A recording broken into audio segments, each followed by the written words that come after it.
Guys, we were selling this on Friday, and guys, we were successful, and we are still successful selling this, guys. Anyways, guys, for whatever we're going to do today, it's very simple. We are we remain bearish as long as the price stays below 1.32821, guys. Once the price breaks above this, we become bullish, of course, obviously, yes. And then, guys, my target would be 1.33328. But as long as, guys, we below this, we are sellers, and guys, my first target is we are already there, 1.32335.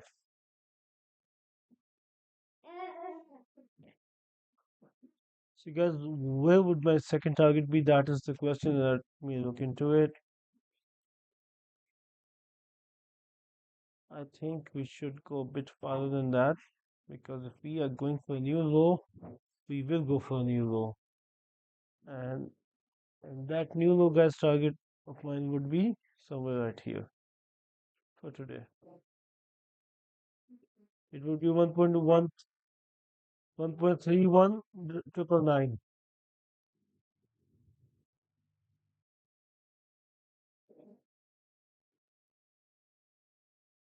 So we are sellers today, same as Friday and same as last week, anyways. So let's see what the EA has cooked up for us.